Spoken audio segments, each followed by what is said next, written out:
Nagising ka sa isang mundo kung saan ang mga alien ay nakakulong sa katawan ng tao.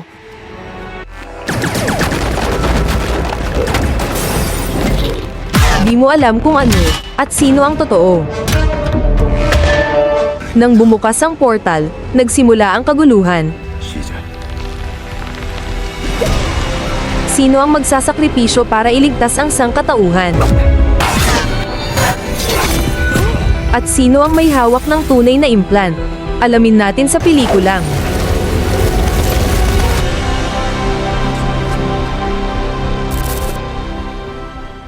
Sa loob ng mahabang panahon, ginagamit ng mga alien ang katawan ng tao bilang kulungan ng mga espiritu ng kanilang mga kriminal, ngunit hindi ito alam ng sangkatauhan. At sa taong 1380, isang babae ang hinahabol ng grupo ng mga mandirigma nang biglang bumukas ang langit at mula sa liwanag, bumagsak ang isang sasakyan at lumabas ang dalawang robot na sina Thunder at Guard.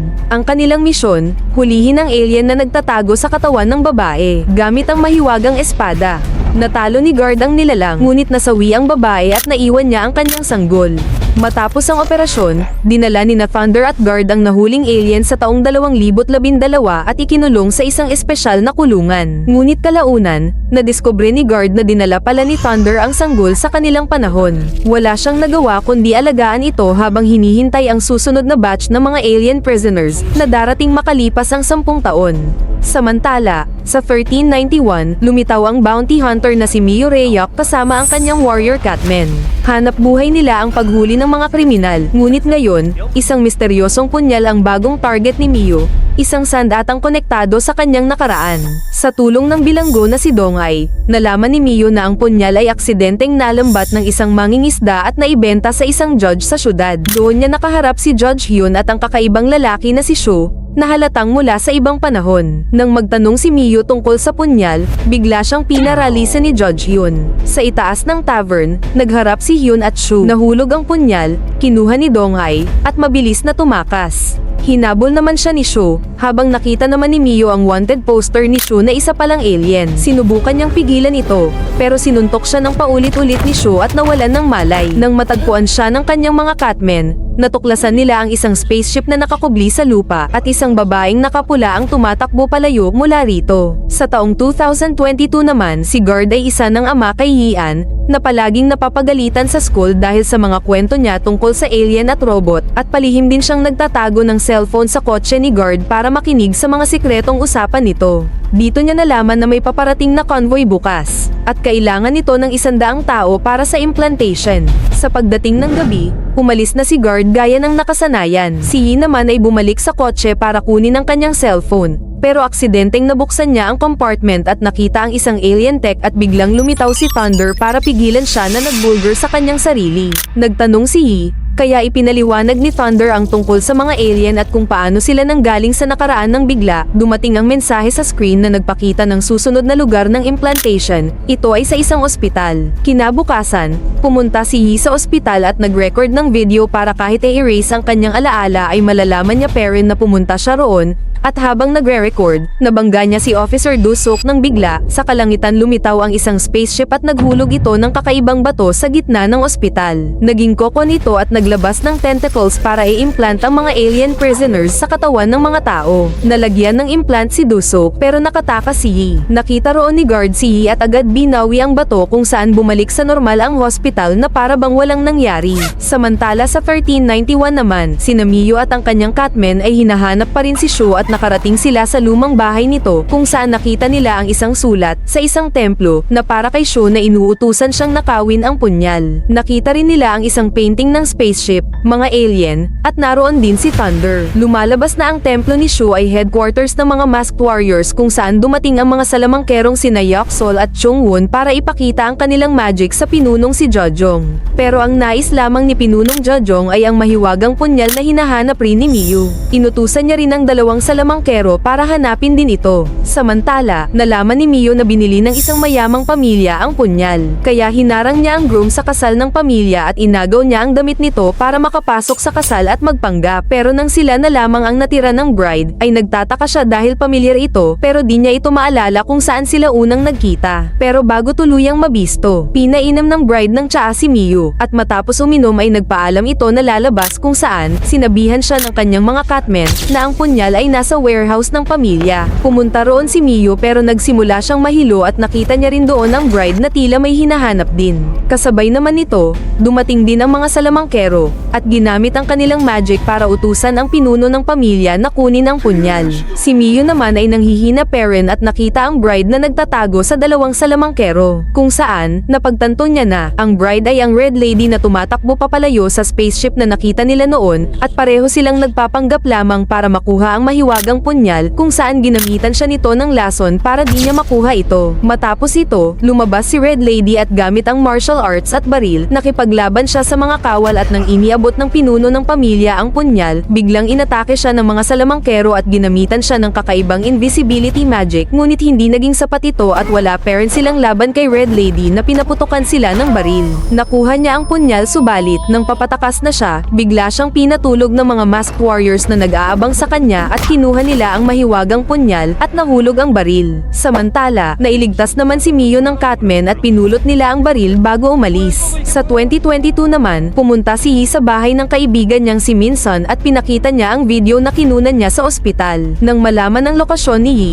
inutusan ni guard si Thunder na sunduin ito. At nang makauwi, humingi ng paliwanag si Yi at ipinaliwanag naman ni Thunder na ginagawa nila ang implantation para sa kapayapaan ng universe. Pero di sumang-ayon dito si Yi, hindi raw tama na gawing kulungan ng mga tao nang walang pahintulot nila. Kinagabihan, hindi siya makatulog, kaya nagpalipas siya ng gabi sa likod ng kotse kasama si Thunder. Ngunit hindi nila alam, isang bagong spaceship na pala ang paparating na sa mundo. At si Dosok naman, nakakaiba na ang nararamdaman, ay aksidenteng nabaril ang isang kriminal.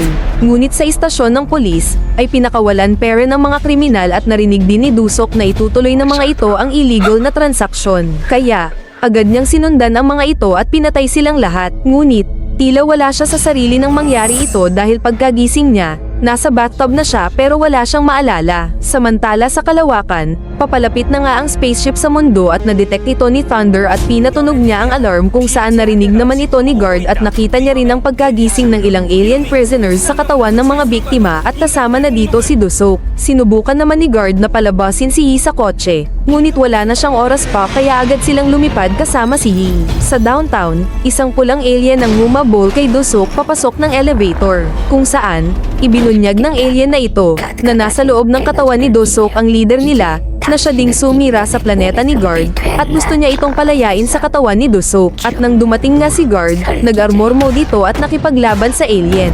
Samantala, kinuha naman ni Yi ang baril na naiwan sa kotse. At dahil nga sa matinding labanan, nahulog naman sa sahig ng elevator ang dalawang alien at ginamit ng pulang alien ang galamay nito para tanggalin ang mahiwagang punyal sa binti ni Guard at sabay hinulog si Guard sa first floor.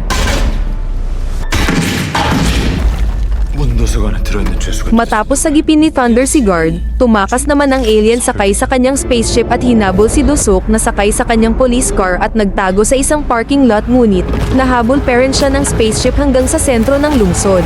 Samantala, agad na sumakay ulit si Guard sa kotse at nakipagbarilan sa kalaban sa ere. Pero di nagtagal, nahanap din ni Thunder ang kahinaan nito. Pero, naunahan parent si Guard at napatamaan siya ng pulang alien at nahulog sa dagat. Nang makita ng alien na bumagsak na nga si Thunder at Guard, hinabol niya ulit si Dosok at tinamaan nga ang police car, kung saan agad ding bumaba ang alien hawak ang blade at inihagis ito sa direksyon ni Dosok. Dumating naman si Guard para lumaban, pero nagawa na ng alien ang misyon nito na palayain ang kanilang leader kaya ginapos na lamang niya si Guard gamit ang kanyang galamay at nag-self-destruct. Kasabay naman nito, lumabas na ang alien sa katawan ni Dosok na tinatawag na The Controller at kinuha ang mahiwagang punyal saka ito pumasok sa spaceship. Samantala, pumasok si Thunder sa lokasyon ni Guard para i-recharge siya gamit ang sariling enerhiya at agad ding gumising si Guard. At pinasunod agad si Thunder kay Controller.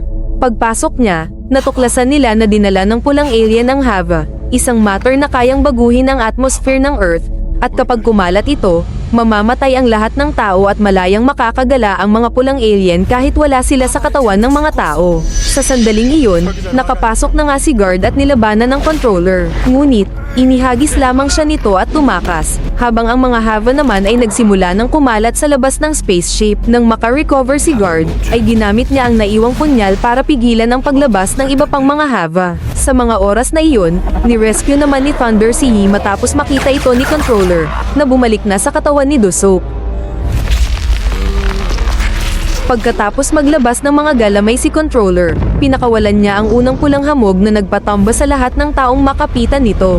Habang nangyayari ito, pinatakas na ni Thunder si Yi gamit ang kotse, na agad namang hinabol ni controller. Si guard naman, gamit ang natitirang lakas, ay pilit ikinokulong ang mga natitira pang Hava sa loob ng spaceship. Habang kumakalat ang Hava, dito na nalaman ang totoo. Lahat pala ng iyon ay alaala lang ni Yi na kasalukuyang nasa taong 1391, 10 taon na ang nakalipas. At nakarating dito gamit ang spaceship na natagpuan ni Miyu sa kuweba. At ang plot twist, si Miyu pala ang Red Lady. Nagising siya sa isang tent na nakatago sa loob ng isang magic barrier, parang proteksyon na hindi basta mapasok ng kahit sino. Sa panahong ding iyon, nakaharap niya na si Pinunong Jojong. Dito na rin sinabi ni Sho kay Jojong na hindi maaring si Judge Hyun ang carrier ng implant ni controller dahil siya ay patay na, at hindi rin posible na ang mga salamangkero ang maging carrier ng implant. Natuklasan din ni na Sho at Jojong na sa apat na dumating 10 taon na ang nakalipas, si Dong ay lang ang posibleng taglay ang implant ni controller, kaya nagkasundo silang hanapin ito. Samantala, nagising naman si Miyu mula sa mga alaala na bumabagabag sa kanya, kung saan, kasama ang mga Catmen, inatake nila ang mga masked warriors sa daan para makuha ang damit nila at makapasok sa templo. Habang nakasuot ng damit ng mga mandirigma, napilitan ang tatlo na isuko ang mga dala ng inatake nilang masked warriors. Samantala, nakatanggap naman ng sulat si Jojong na lumitaw na ang spaceship sa ilog. At sa mga oras ding iyon, biglang nagliwanag ang mahiwagang punyal pero hindi niya ito maintindihan kung ba't ito nangyari. Si Miyu naman, dahil nakadisguise bilang taga-silbi, ay inatas ang dalhan ng pagkain ng nahuling si Yi. Dito, tinanong ni Miyu si Yi kung ano ang pagkatao niya, ngunit ayaw sumagot ni Yi. Pero pumayag ito nang ipinangako ni Miyu na ibabalik sa kanya ang baril nito. Sa oras ding iyon, ibinunyag ni Yi na galing siya at ang punyal sa hinaharap. Ngunit, hindi naman naniwala agad si Miyu, kaya hinila siya ni Yi malapit sa barrier, na nagresulta sa pagkasunog ng damit niya, at dahil sa takot, inihagis niya ang baril at tumakbo papalayo. Pero pagkatapos nito, dito na nga napagtanto ni Yi na may inilagay sa pagkain niya at nawalan siya ng malay. Nabiktima din ang dalawang salamangkero pero kinontra nila ito gamit ang magic habang inaabot nila ang antidote. Sa mga oras ding iyon, bumababa na si Miyu mula sa bubong sa tulong ng mga Catmen para nakawin ang punyal. Humingi ng tulong sa kanya ang mga salamangkero pero biglang dumating ang mga masked warriors na may dalang kabaong. Nakipaglaban si Miyu sa kanila, at agad niya ding kinuha ang antidote dahil nakain niya rin ang pagkaing may lason. Nang papatakas na siya, bigla siyang tinamaan ng galamay ni Jojong, habang ang dalawang salamangkero naman ay nakuha na ang antidote. Dinagtagal, dumating ang mga Catmen, at nailigtas naman nila si Miyu at dinala sa gubat pero bumalik siya para iligtas si Yi at Epi na inom ang antidote, ngunit bigla siyang napatamaan ni Jojong ng kanyang galamay at inagaw ang mahiwagang punyal sa kanya. Pagkatapos nito, isinilid sila sa mga kabaong, at itinapon si Miyu sa dagat. Sa 2022 naman, nagising na si Sho at Jojong sa katawang tao nila, dahil sa pulang hamog na mula sa Hava, at dahil na rin sa pagkakakontak nila kay controller. Lumabas na rin sa balita ang pagkabuhay ng mga alien, at si Guard naman, ay napagtanto na kailangan na niyang bumalik at pigilan sila. Pero bago iyon, inamin niya muna kay Yi na siya ang nakapatay sa nanay nito dahil sa alien na sumanib sa katawan niya, at sinabing kailangan niya nang umalis. Agad namang inimpake ni Yi ang itinago niyang baril dahil dadalhin na siya sa bahay ng kaibigang si Minson. Samantala, dumating na sa compound ni Guard sina controller, Dusuk, at mga tauhan niya para kunin ang spaceship, kung saan sinubukang lumaban ni Guard ngunit hindi siya nagtagumpay. Sa kasalukuyan, si Thunder naman ay nag-alangan na bumalik, pero nagbago ang isip niya nang pinaalala ni Yi ang kahinaan ng spaceship. Pagdating nila, agad na sumugod si Thunder, at habang nagkakagulo, tinulungan ni Yi si Guard na makabalik sa kotse. Nang makasakay na sila, dala ang mahiwagang punyal. Agad silang tumakas, pero hinabol pa rin sila ng mga alien. At dahil walang ibang opsyon, ginamit ni Guard ang punyal para buksan ang portal papunta sa nakaraan, kung saan nakarating sila sa 1381. Dito na nga sila namataan ni Yun Gam, Dong Ai, na lumabas sa kalangitan, at may isa pang saksi, ito ang batang si Miyu. Sa oras ding iyon, naglaban sina Guard at Dusok, pero dito na napatay si Guard ng galamay ng alien sa katawan ni Dusok. Galit na galit, binaril ni Yi si Dusok, sabay nagsara na ang portal at tinulak ni Dusok ang kotse sa ilog kung saan bumalik ito sa orihinal niyang anyong spaceship. Lumutang din papalayo ang punyal mula sa kamay ni Yi. Pagkatapos nito, habang naghahanap na ng bagong katawan si Controller, tinulungan naman ng batang Miyu si Yi na madala siya sa pampang at nakuha rin niya ang bag na may baril. Dito nalaman na alaala lang pala ito ni Miyu habang nasa loob siya ng kabaong na nakaya niyang takasan. Samantala, si Yi naman ay inililibing na sa templo pero nagising siya habang nangyayari ito at nagawang makatakas. Nang binaril niya si Jojong, ay nabawi niya ulit ang punyal. Habang nakikipaglaban naman ang mga salamangkero sa mga mask warriors, di sila pinansin ni Shu at hinabol na lamang niya si Yi para mabawi ang punyal habang sinusubukan naman ng mga salamangkero na ikulong si Jojong sa loob ng isang banga. Nang bigla, dumating si Miyu at nakipaglaban kay Shu para makatakas si Yi. Dahil sugatan, di nakalayo agad si Yi, pero sa mga oras na iyon, naramdaman ni Yaksol ang sakit na nararamdaman ng dalaga. Dito, napagtanto niya na siya ang nawawalang anak ng dating kaibigan, na agad naman niyang binigyan ng gamot. Nang bigla, lumabas si Controller mula sa katawan ni Shu at pinabagsak si Miyu sa isang tira lamang, saka hinabol si Yi. Pinigilan naman siya ni Yaksol, habang si Chungwon naman ay kino-kontra-pere ng enerhiya ni Jojong sa banga, gamit ang kanyang paubos ng kapangyarihan. Pagkagising ni Miyu, tumulong din siya agad, at gamit ang mahiwagang item ng mga salamangkero, tinira ni Yi ang katawang tao ni Shu at nabawi ulit ang mahiwagang punyal. Kasabay naman nito, dahil hindi kinaya ni Chungwon pigilan ang banga mag-isa, nakalabas si Jojong habang si Miyu naman ay tuluyan ng natalo si Shu.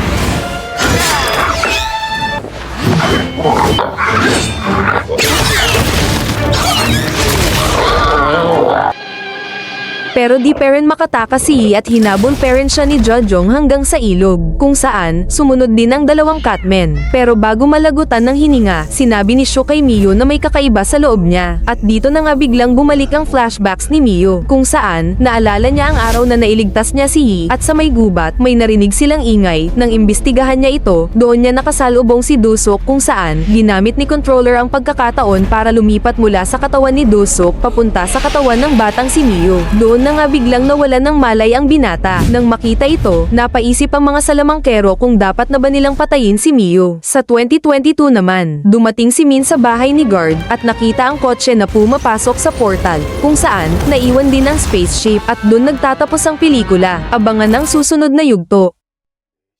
Mag-subscribe sa ating channel, at kung nagustuhan mo ang recap ng pelikulang ito, ay sigurado akong magugustuhan mo ang sumusunod na mga video.